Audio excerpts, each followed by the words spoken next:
keep making purposes which are just not real, and they've been made just because someone else have made it. Right. So that's where I think the discussion which we wanted to have was more around these behavior biases. Sure. So how these behavior biases, and one of the most important behavior biases is nothing but herd mentality. Absolutely. And I have seen this in investing life so real that people don't invest when the markets are down.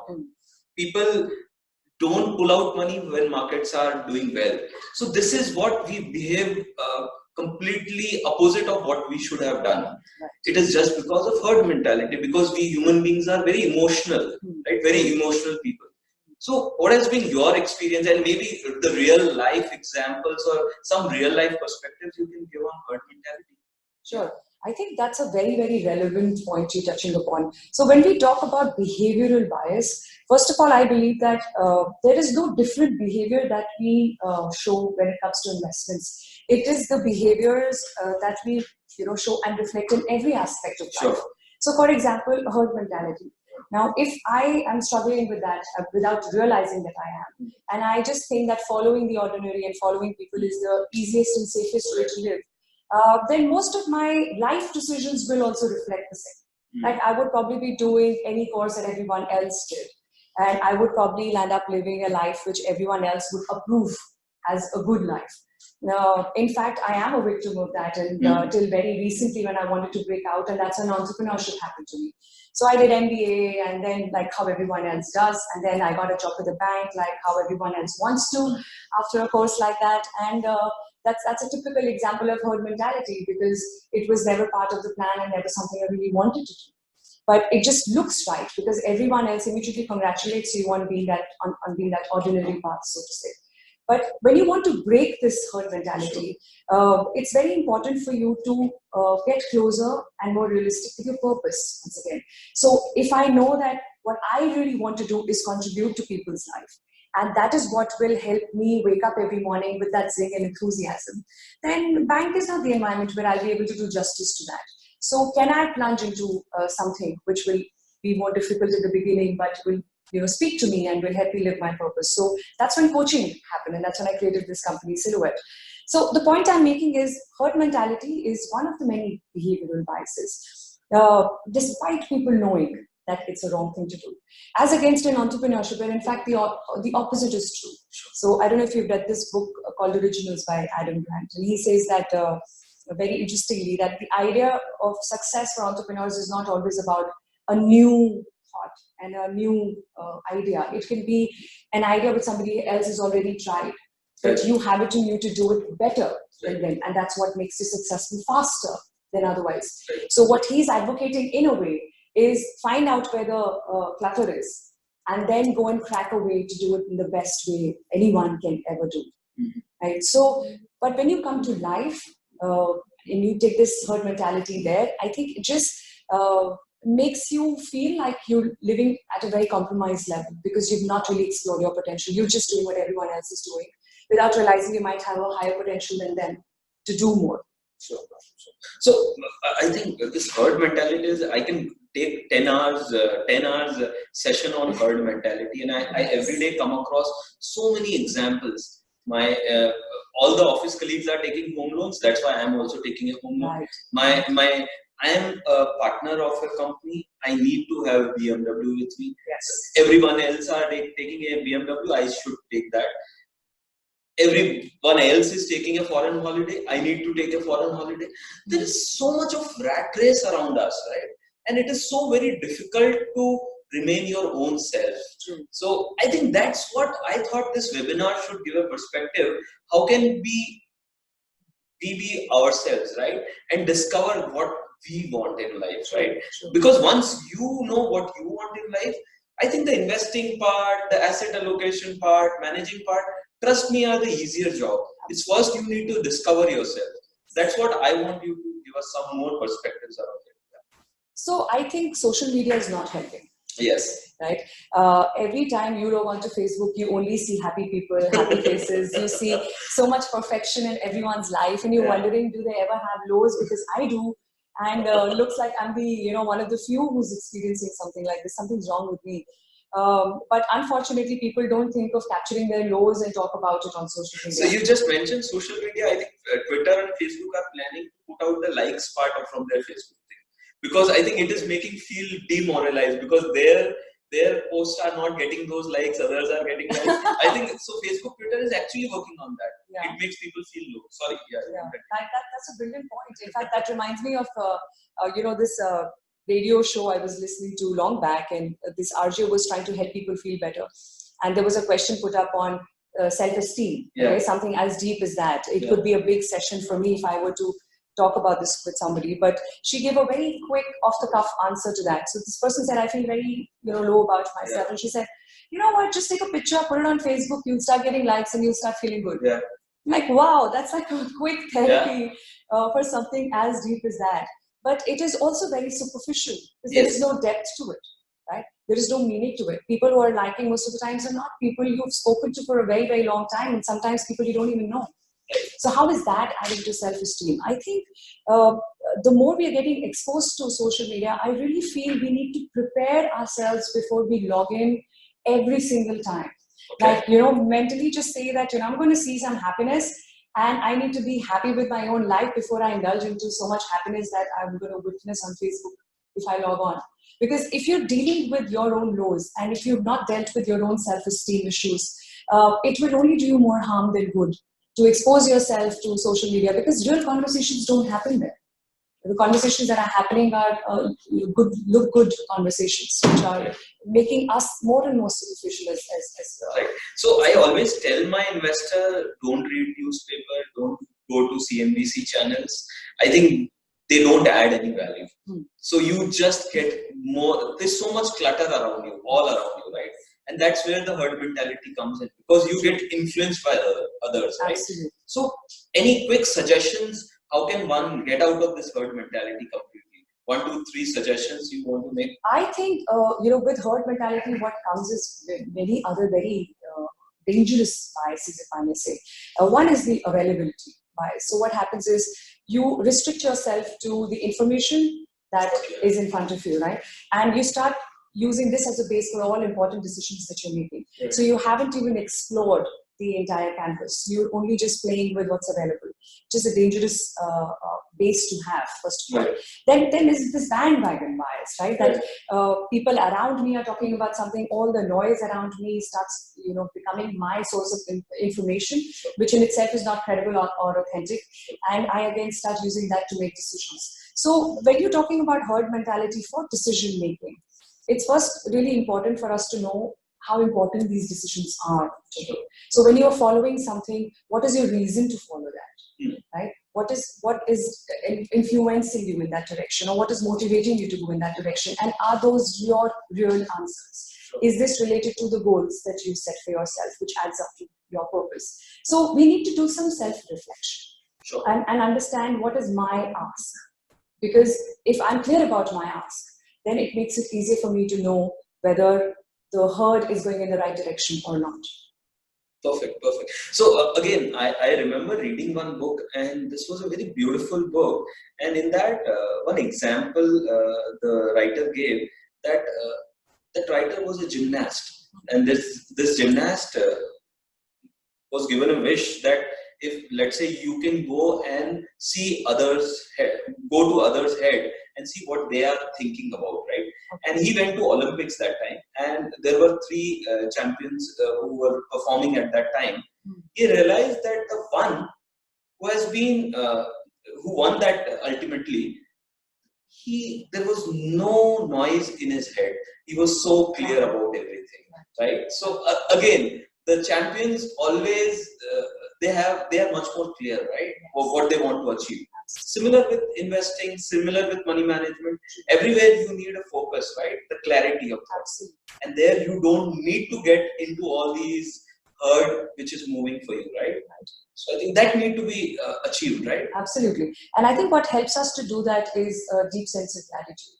So you need to really know and have gratitude for what you have and where you are. And with that sense of, completeness, you take your next step forward.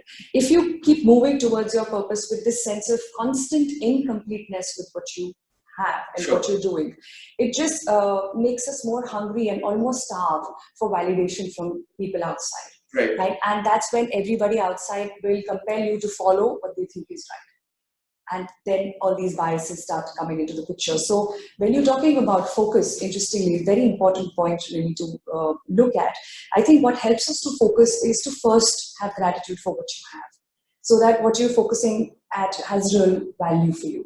And when you're focusing, have your own reasons to focus on what you're focusing. And then it gets easier to not get distracted by things around and the noise around you.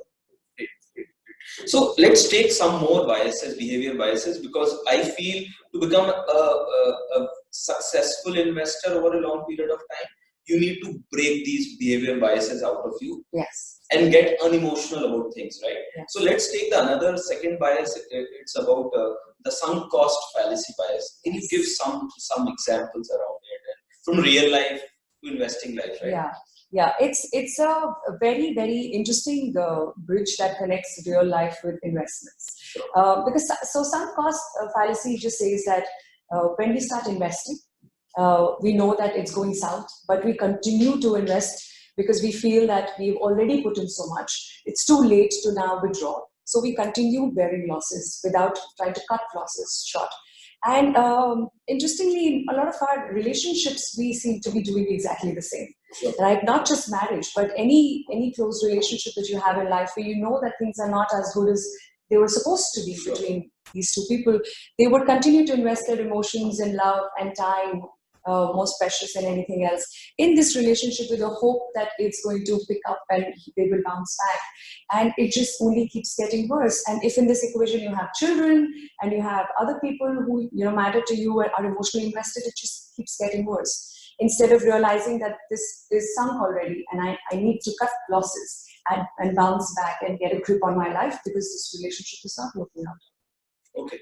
So you feel at some point of time you need to be decisive and binary in life, right? Yes. You need to take calls. Yes. The ability to be an observer to yourself. Something which comes with a lot of practice. And when I say practice, it's about the practice of being with yourself. Some people do that through meditation. Some people do it through music. Some people find their me time while they walk, right? Without music. Just the rhythm of their body makes them feel connected to who they are. So if you're able to bring in a practice like that, you will realize that you can have an outer body experience anytime you want, which basically means you are like this camera on the wall, and you're looking at yourself. And when you look at yourself from the outside, and you know that every single day in this relationship, you're only feeling worse than yesterday, and it's not working out for you, it gives you that much more courage and clarity to cut losses. Perfect. Any other quick behavior bias you want to touch upon? Let's say availability bias, something like that, or a familiarity bias. Yes. So, interestingly, people almost say simple and easy in one breath, right? What's simple is easy, what's easy is simple. I think, in fact, what is simple is not easy. It's difficult. Simple things are very difficult to follow. We know a lot of things which are simple to do, but we don't land up doing them. For example, you should wake up early in the morning. You should exercise every day. Simple. We know it, right? But we just don't follow. It's not easy to follow. It's equally simple to understand. We should have our facts in place when we're making investment decisions. Simple to understand, but we don't follow. What we stick to is the availability bias. So these are 5 people who are doing pretty well in their life. If they are suggesting I should invest my money there, they must have done their bit. So I can cut down on doing my bit, and I would just follow their advice and land up making decisions I might regret tomorrow. So it's in fact far more important for us to stretch our comfort beyond that and get into this zone. Beyond the comfort zone is what we call as a growth zone. And between the growth, and the comfort is a fear zone. So in this fear zone, you fear the unknown. So you were in the comfort zone. You were very comfortable with what you knew, which is very little for all of us, no matter where we are, because there's always more to learn. And then you need to step into that fear zone where you start exploring the unknown, where you pick up articles you never read before, where you spend more time on relevant Google search than just randomly surfing. to get your answers yourself. And once you're able to cross this, are you able to move to the growth zone, where you see the results of all the efforts that you put in? So I want to bring about a very interesting data which talks about the behavior bias, how much this behavior bias has cost investors over a long period of time. So last 20 years, the Indian markets have generated returns excess of almost the first slide. Indian markets have generated returns excess of 12% annually.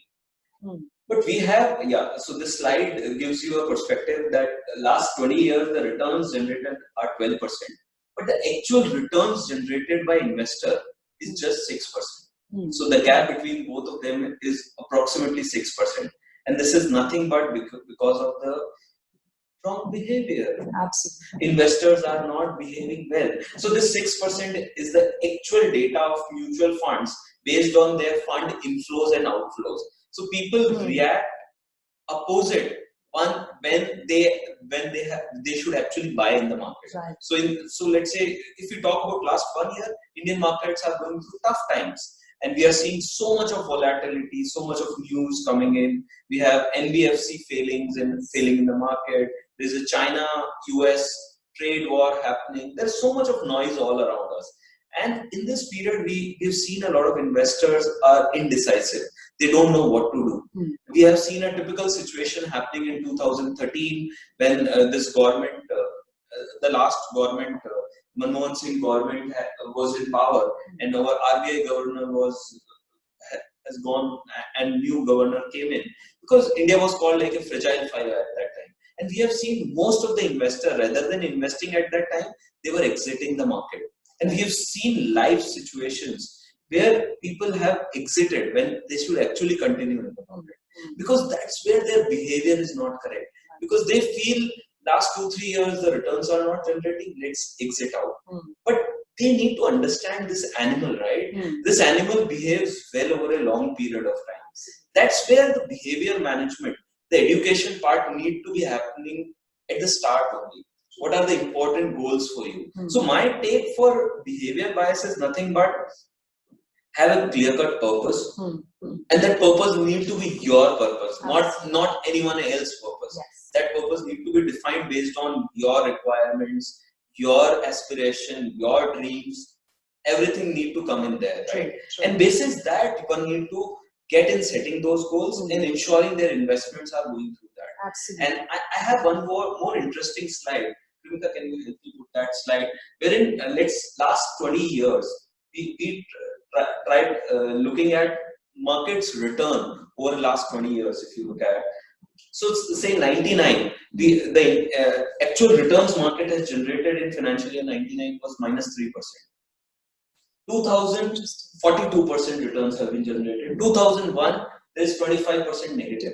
Now just imagine you were an investor in 2000 and you started investing in 2000 end because you have seen very good run. Everybody else is making money. And you just thought, let me just jump into this bandwagon. And my friends are making 40% returns. You put in 1 crore, you made 1.4 crores. That's a lot of money, right? And people started investing, and this was the period a typical Ketan Parekh scam broke out. Right. Next 3 years, you can see a 50% wealth erosion has happened at that time. Now tell me, if your goals and purpose were not very clear, how you would have behaved? 1 year, okay, 25% loss, you would have still continued. But again, second year, you have a net 2% negative. Third year, 13% negative. We have seen hordes of outflow happening in this period. Right. And people have actually not behaved well at that point of time. And that's where they lost a lot of money. And now people talk about, I never make money in the markets. Why? After which, in fact, it shot up to 80, 81? Yes. Then just look at it, 2004, it went up by 81%. So first, I think there need to be a clear-cut education around what you are doing.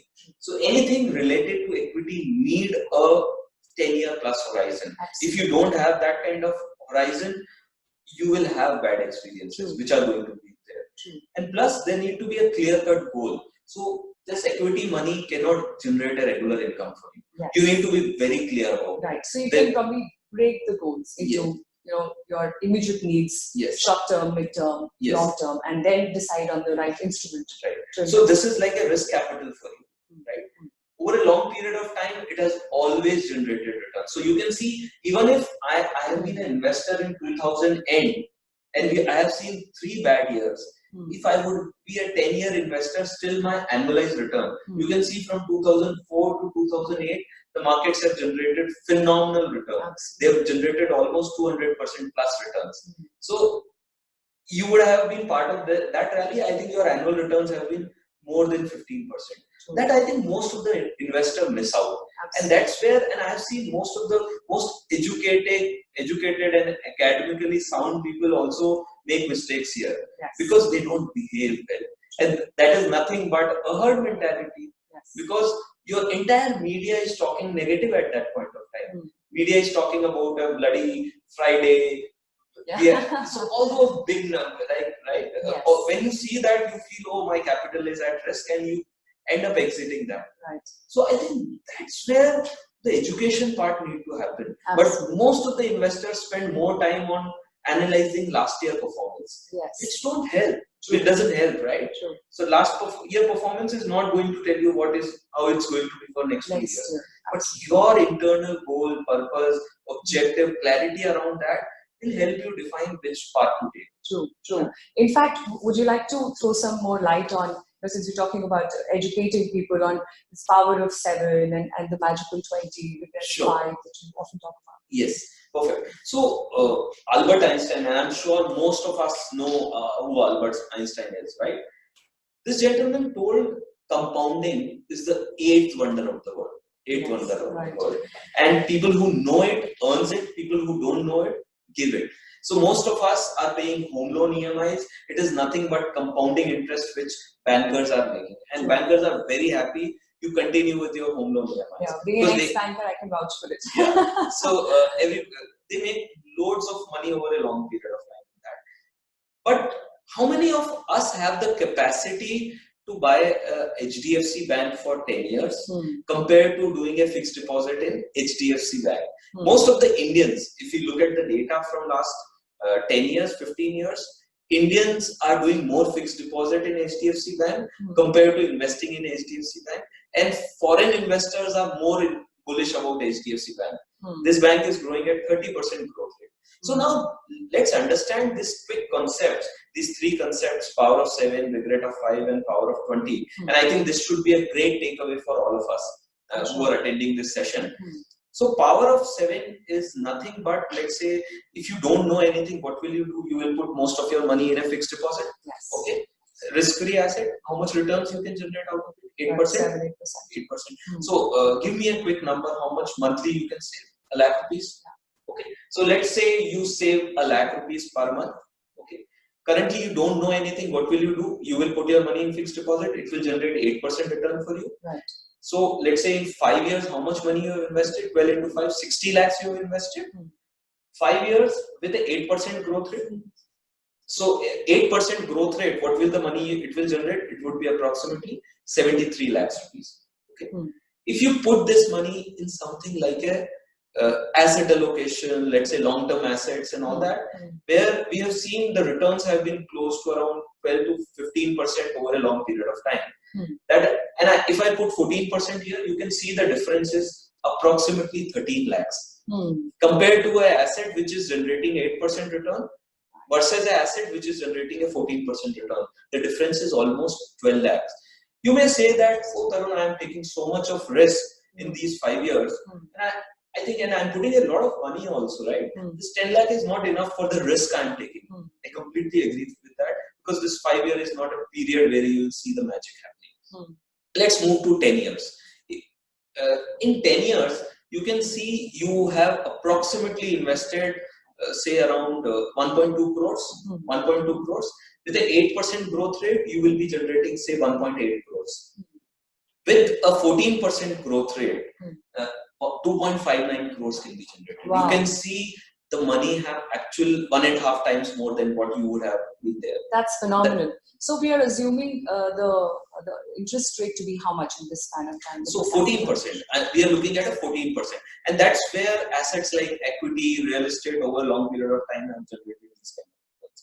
But how many of us have benefited from that? That's a question. I think we can have a separate discussion on that. Sure. But I want to make this concept very clear on power of saving. You can see compared to 1.8 crores, you can generate 2.5 crore. It is nothing but power of patience over a long period of time. Yeah. Now, this 10 years, if you move it to say 20 years, that's what I call it power of 20. How much you invested? 2.4 crores over a period of next 20 years. 8% assets, your money will be actually doubled. 2.4 crores will be approximately 5.8 crores. But an asset which can generate 14%. And people like Warren Buffett, who is generating from last 60 years and annualized returns of nothing less than 18%. Rakesh Jhunjhunwala, the Indian Warren Buffett, he has generated return upwards of 16-18%.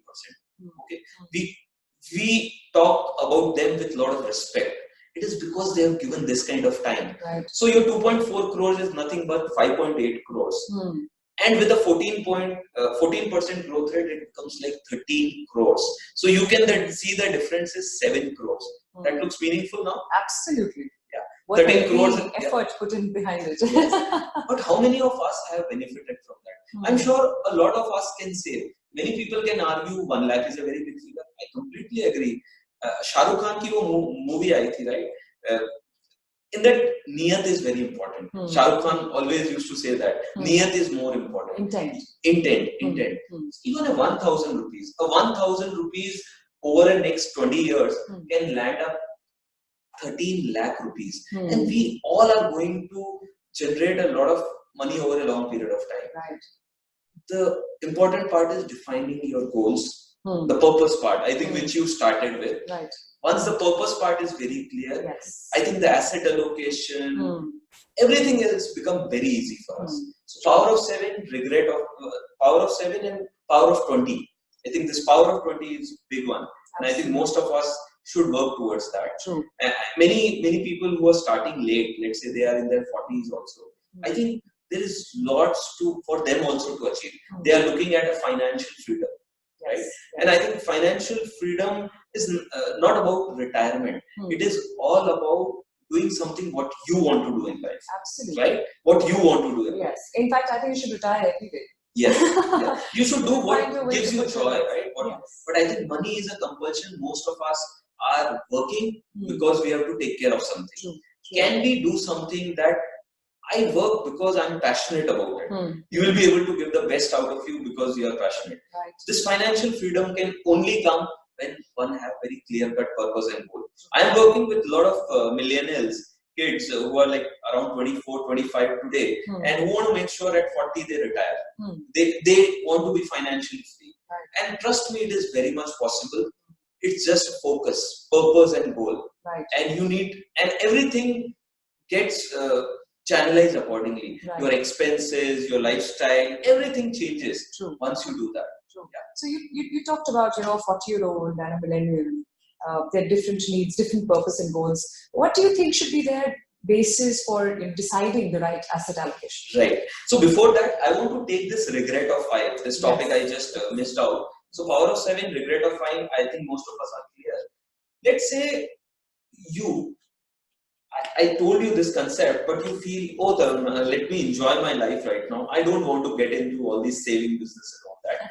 Let me buy a best iPhone, go for the best holidays. I think savings can wait for me, and you delay it by 5 years. Let's take that example. Instead of 20 years, you invest only for 15 years. Okay, you get this realization after 5 years. Okay, so you can see from 20 to 15 years how much less you invested. 60 lakh less you have invested. You can make it 1 lakh rupees.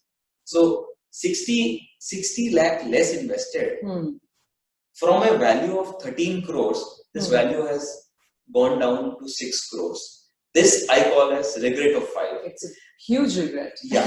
How much less you invested? 60 lakh less invested. But your money, 7 crores less wealth creation happened. This is nothing but regret of 5. And this is like the compounding magic. Wow. Most of us are not benefiting out of. We are so much in rat race, so much of a herd mentality. Market ऊपर जा रहा है, market नीचे आ रहा है, ये हो रहा है, वो हो रहा है. And I think in that we miss the big picture. True. I think it's also a phenomenal wake-up call for people who are procrastinating. Right? We always have reasons to not do something we know we need to. And we know those reasons are not going to add up to any quality of life. Right. But if you were to share these numbers with them, I think they would totally wake up to the fact that we cannot regret to this extent by delaying something as important as this by 5 years. And I think people feel that this is a very simplistic way of looking things. But trust me, simple thing only works. Right? And the simple things can work only if you have a discipline. Even if the markets are going through bad, how many people have the capacity to continue with their investment in 2013? Despite knowing that anything that goes up will come down and Yes. vice versa, right? Yes. But we have that need to urgently take action. Right. It's also called action bias. Action bias. Right? When you are compelling yourself to take an action when it's not needed. You're Right. already in a good spot. So I think the next question which you asked me, assets. Yes. I think there are more or less 4 asset classes which are available. Let's say where you can invest in. One is equity. Equity is nothing but it's like your own company, right? If your company makes profit, you will earn more. Right. If your company make losses, you will make more losses. Right. So equity investment is nothing but the same thing. How many of us have the capacity to take that? We want to be employed. We want to make sure that every month we want to make the same amount. This is nothing but a debt, right? The next asset class. Real estate again is a beautiful asset class for a long period of time. It has generated big returns, and we Indians feel real estate is one of the most royal assets. Right. We have a lot of fancy about this. A lot of pride attached to how many. You can feel it, you can touch it. Yes. But my challenge with real estate is, first of all, real estate we always look at absolute number. मैंने 10 लाख रुपए invest किया था, उसकी value 25 lakh हो गई. My money has grown 2.5 times. Right. How many of us look at that number in 10 years? This has doubled, which is nothing but an annual return of less than 8%. Any other asset class could have generated this return, and this is again a behavioral bias. Right.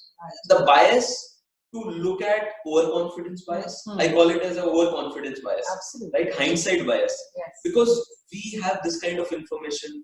My dad has always invested in real estate. That's why I also invest. Right. My mother has told only to buy gold. I only buy gold.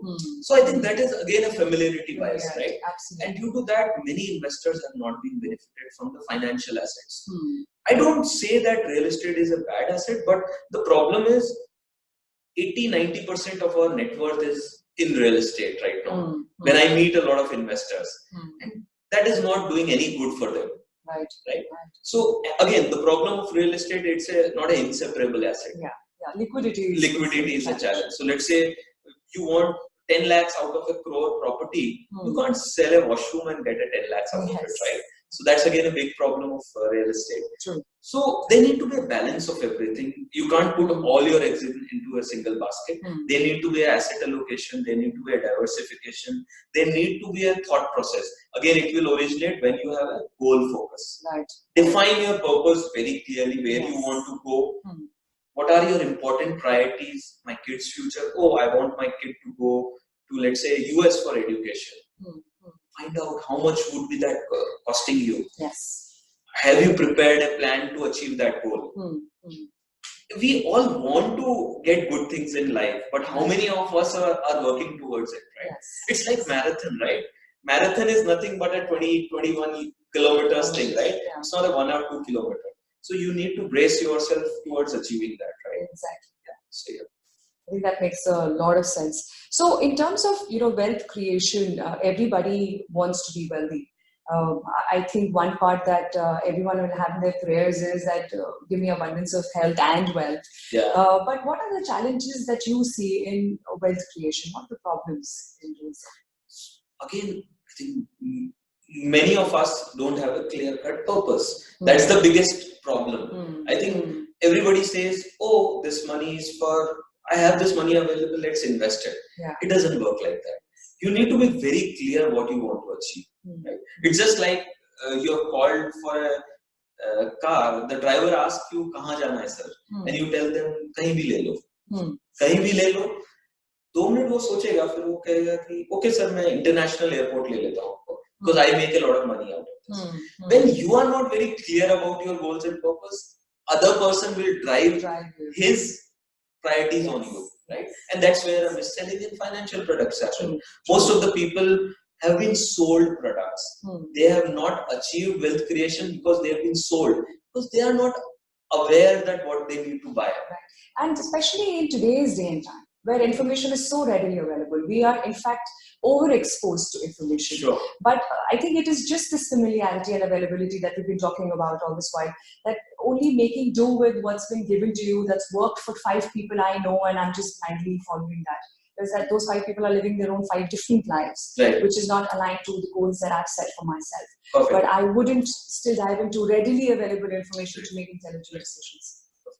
So I think we are already 50 minutes into the webinar. I think let's try quickly summarizing, and if there are any questions, we can take those. Sure. So Yukti, from your side, what are the, let's say, quick 5 quick things you want to share with the attendees, that what they should do?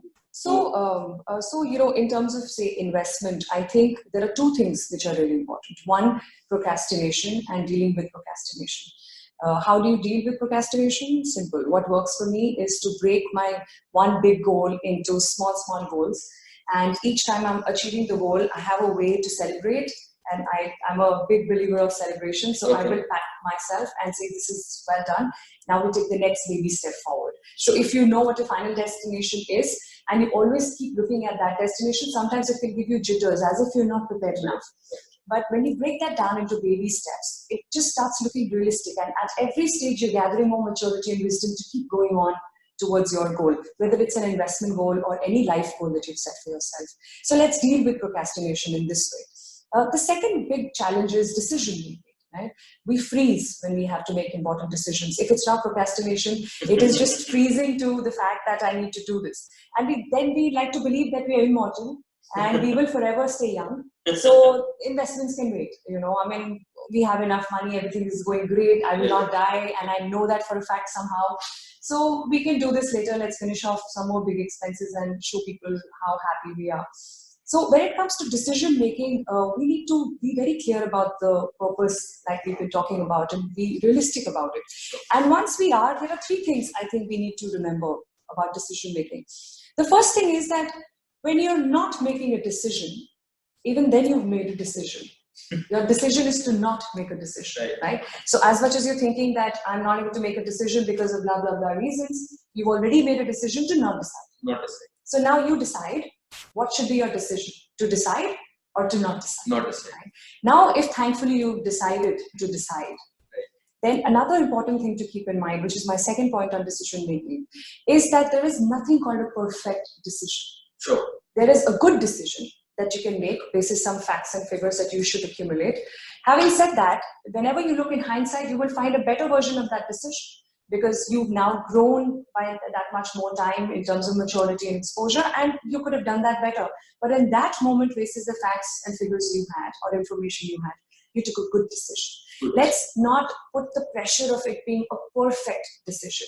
I think in that pursuit of perfection, what we compromise with is progress. Yes. So what we need to remember is progress always comes before perfection. Progress precedes perfection. If you've taken a good decision, you've moved one big step forward. So don't wait for the right thing to happen and the right answer to come to you. The niyat part, right? You need to have an intent and you have to start small, right? Yes. Even 1,000 rupees doesn't matter, right? Yes. I think it has to start, right? It has to start somewhere, right? Exactly. Making that start is a huge step forward, like I'm saying. It's great progress made. And that takes care of lack of perfection, because in my view, there is nothing called perfection anyway. Like what I perceive as perfection will have imperfections in it in somebody else's perspective. So that anyways is a fallacy. It's an illusion, right? And thirdly, I think if you are really clear about your purpose, if you're not procrastinating, if you've decided to decide, and if you know that this is basis the facts and figures you have, be very careful about availability bias. Be very careful about not getting carried away with love and affection when it comes to decision making. right? I love these 5 people and they mean well, they're my well-wishers, but they only know as much. As much. Right? Can I go beyond? Dispassionate. Yes. Dispassionately indulge in the information I need to gather to make the right decisions, which might look right at that point, and that's enough for me to decide. Yukti, one more question on it. Importance of a coach. Why do you need a coach here, right? I think you can do it yourself, or you need a coach. So, what's your take? So I feel that these behavioral biases that we're talking about are probably known to these people, who are here, thankfully taking time out to listen to what we're sharing.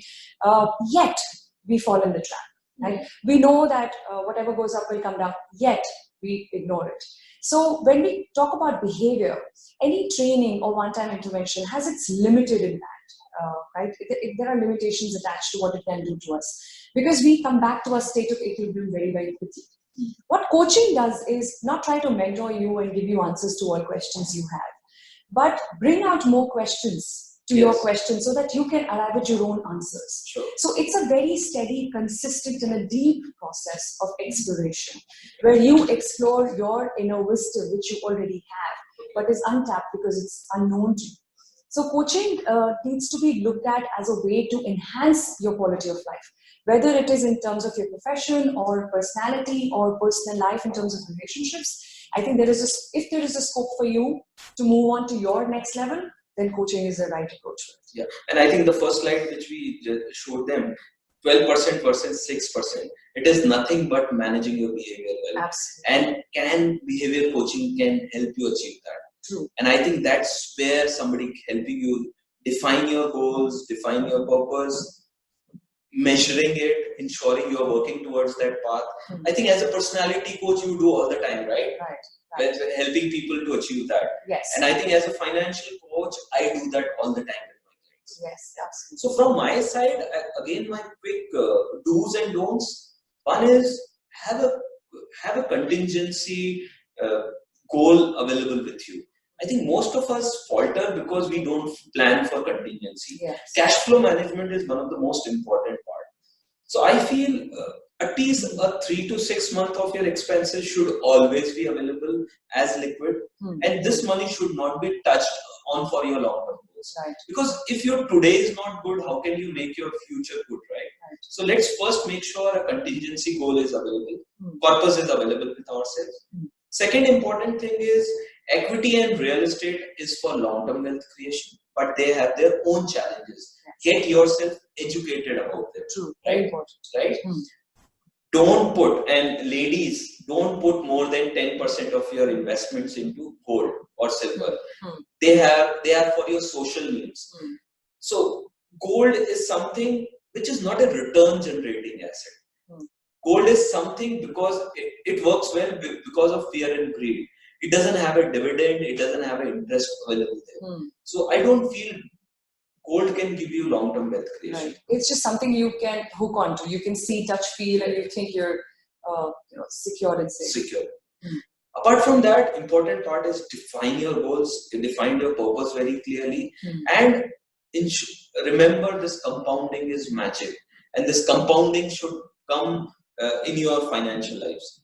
I think these are the simple 4 or 5 things. If they do, will be good enough for us. That makes a lot of sense, Tarun. Yeah. Thank you so much. Thank you so much, Yukti, for being here. So we have some questions. Let's take those 2 questions. Yeah. I agree. Okay. So Vishal is asking, I'm 23. I have been told to start planning for retirement from now. Is it a correct advice? Isn't it too early? Wow. I think Yukti, on a lighter note, what will you say about this at 23?